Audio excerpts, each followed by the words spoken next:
भारत का विभाजन जब धर्म के आधार पे हो गया तो बचा हुआ भारत फिर से धार्मिक आधार पे क्यों बंटना चाहिए? संविधान में कहीं माइनॉरिटी कौन है कहीं लिखा नहीं, किसी कानून में माइनॉरिटी डिफाइन नहीं है। 1% वाला माइनॉरिटी की 2% वाला माइनॉरिटी कहीं लिखा ही नहीं है। लेकिन माइनॉरिटी कमीशन भी बन रहा है, चल रहा है, माइनॉरिटी अफेयर मिनिस्ट्री भी चल रही है, सेंट्रल में अलग चल रही है, स्टेट में अलग चल रही है। करोड़ों का बजट सेंट्रल से जा रहा है, करोड़ों का बजट स्टेट से जा रहा है, और पैसा किसका है? पैसा किसका? जोर से बोलिए। आपसे पूछा गया? माइनॉरिटी अफेयर मिनिस्ट्री बनाते समय आपसे पूछा गया क्या? हद हो गई। पैसा आपका, मौज वो लोग कर रहे। क्यों कर रहे? क्योंकि आप हिसाब ही नहीं मांगते हो। हिसाब क्यों नहीं मांगते हो? बस टैक्स दे दिया, बात खत्म हो गई। कह लिया टैक्स दे दो, खत्म हो गई ना बात। बेटा 500 रुपए आज लिया और कल 500 रुपए मांगेगा तो कहेंगे कल तो 500 रुपए दिया था, क्या कर दिया भाई तूने, आज क्यों चाहिए तुम्हें? लेकिन लाखों रुपए टैक्स देने के बाद पूछते ही नहीं है कि साहब ये बताओ तुम कर क्या रहे हो। सनातन संस्कृति के सामने सबसे बड़ी चुनौती है 5500 लोग हैं। 5500 कौन कर रहे हैं? एमएलए, एमपी, एमएलसी मिला के टोटल 5500 है। टोटल भारत में सांसद और विधायक कितने हैं? इस सारे के सारे 5500 चुनौती नहीं है, लेकिन इन्हीं में से हैं। और इन 5500 सांसदों विधायकों के ऊपर आपकी जेब से हर साल 55,000 करोड़ रुपए खर्च होता है। 1-2 करोड़ नहीं, 5500 सांसदों विधायकों के ऊपर हर साल 55,000 करोड़। कैसे 55,000 करोड़? केवल वेतन नहीं है ना, वेतन, भत्ता, गाड़ी, बंगला, ड्राइवर की सैलरी, पुलिस वाले की salary, free air ticket, free rail ticket, bungalow, जहां जाना है वहां का एकोमोडेशन, पूरा ट्रेवल, सिक्योरिटी, सब मिला दीजिए तो 55,000 करोड़ रुपए। और ये 55,000 करोड़ रुपए जिनके ऊपर खर्च होता है, ये संविधान की शपथ लेते हैं। और क्या शपथ लेते हैं? मैं संविधान के अनुसार कार्य करूंगा। और संविधान कहता है भ्रष्टाचार अपराध खत्म करो। संविधान कहता है लोगों को सुरक्षित जीवन दो, लोगों का स्वास्थ्य ठीक रखो, उत्तम शिक्षा दो, सर्वोत्तम शिक्षा दो। आपका जो विषय है एक भारत श्रेष्ठ भारत में जो बताया गया था, ठीक है, विषय है एक भारत श्रेष्ठ भारत कैसे बनेगा।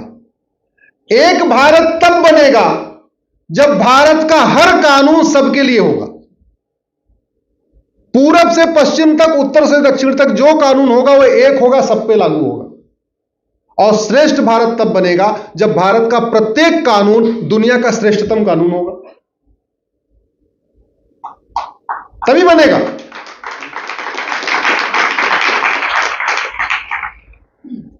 इस पे आज तक हम वन नेशन वन टैक्स लागू नहीं कर पाए। आप लोग सोचते हो कि जीएसटी आ गई, वन नेशन वन टैक्स हो गई। जीएसटी से वन नेशन वन टैक्स नहीं हुआ। ये हमें डिमांड करना चाहिए। पूर्वोत्तर के 6 राज्यों में टैक्स नहीं लगता, इनकम टैक्स नहीं होता वहां पर। अब जब टैक्स नहीं होता तो जैसे पिछली बार नोटबंदी हुई थी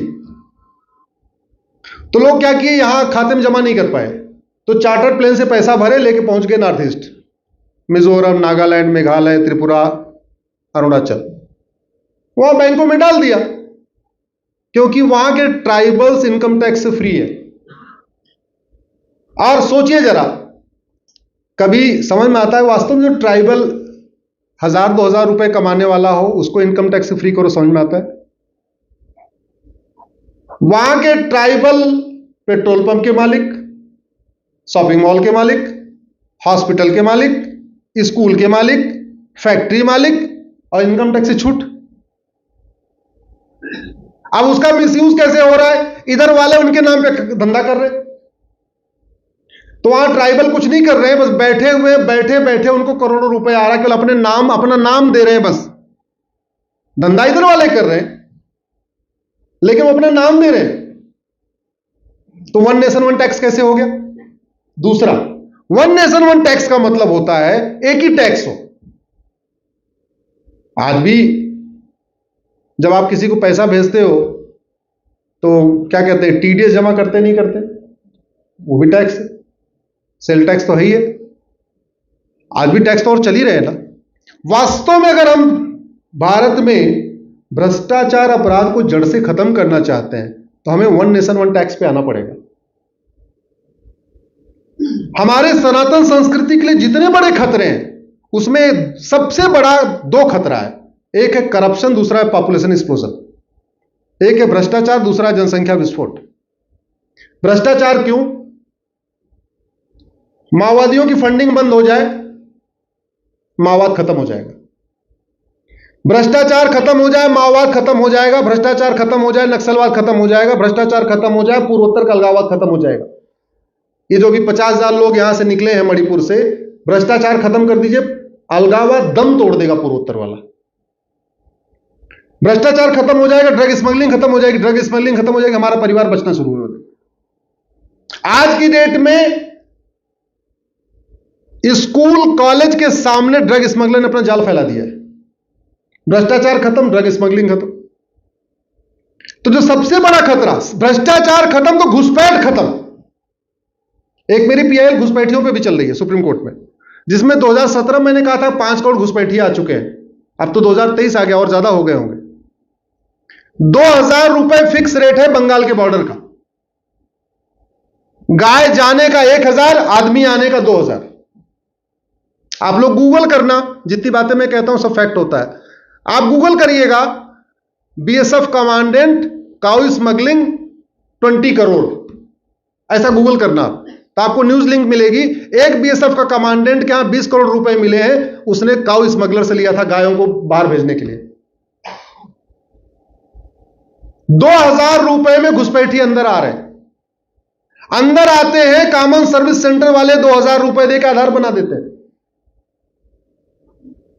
जब एक कॉमन सर्विस एक आपका आधार बन गया, फिर 2,000 रुपए दिया तो राशन कार्ड बन गया।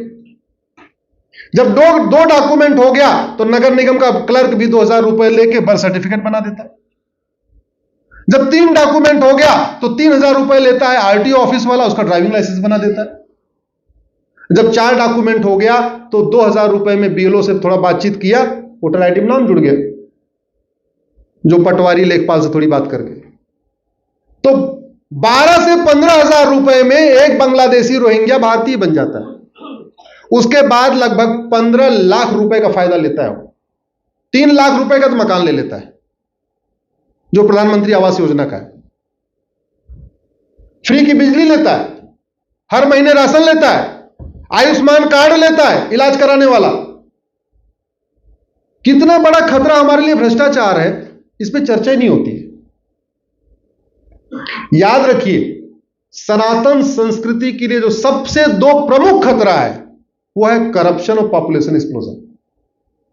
अब भ्रष्टाचार खत्म नहीं हुआ तो एनआरसी फेल हो जाएगी। असम में फेल हो चुकी है। हम लोग बहुत सारे मांग करते हैं एनआरसी आना चाहिए, एनआरसी फेल हो जाएगी। हमसे ज्यादा डॉक्यूमेंट उनके पास है। एक कानून बना दे कि फर्जी आधार, जो आदमी फर्जी डॉक्यूमेंट बनाएगा, फर्जी आधार, फर्जी राशन कार्ड या फर्जी, उसकी 100% प्रॉपर्टी जब्त करके 20 से 50 साल की सजा देंगे। कोई जरूरत करेगा बनाने के लिए क्या? और जब डॉक्यूमेंट नहीं बनाएंगे तो घुसपैठियों को पहचानना आसान हो जाएगा कि नहीं? एक कानून, और एक कानून बना दे कि जो लोग भारत के बाहर के हैं कृपया 3 महीने के अंदर भारत छोड़ के चले जाएं। 3 महीने के बाद मिलेंगे तो हम उनको 20 से 50 साल सजा देंगे, जैसे सिंगापुर में मिलता है। मैं गारंटी के साथ कहता हूं 80% बांग्लादेशी रोहिंग्या अपने आप छोड़ के भाग जाएंगे। 80% चले जाएंगे। और जब एक बार 80% चले गए तो जो 20% है उनको आइडेंटिफाई करना आसान हो जाएगा। इसलिए मैं कहता हूं, ऐसी कोई बीमारी नहीं जिसकी कोई दवाई नहीं। जोर से बोलिए जरा, ऐसी कोई बीमारी नहीं, ऐसी कोई बीमारी नहीं, और ऐसी कोई समस्या नहीं जिसका कोई समाधान नहीं। ऐसी कोई समस्या नहीं, ऐसी कोई समस्या नहीं। हर बीमारी का इलाज है, हर समस्या का समाधान है। जरूरत यह है हम उस पर तू मैं करने की बजाय, आरोप प्रत्यारोप करने की बजाय, नूरा कुश्ती करने की बजाय सीधे समस्या के समाधान पे जाएं। मेरा यह मानना है भारत की 80% समस्याओं का रूट काज करप्शन और पॉपुलेशन एक्सप्लोजन है, और कानून बना के 80% समस्याओं का समाधान हो सकता है। आप लोग आए, बड़ी मात्रा में आए, आपने सुना, मैं आप सबको धन्यवाद देता हूं, प्रणाम करता हूं। ऐसा इसलिए बनाए रखिए। वंदे मातरम, भारत माता की।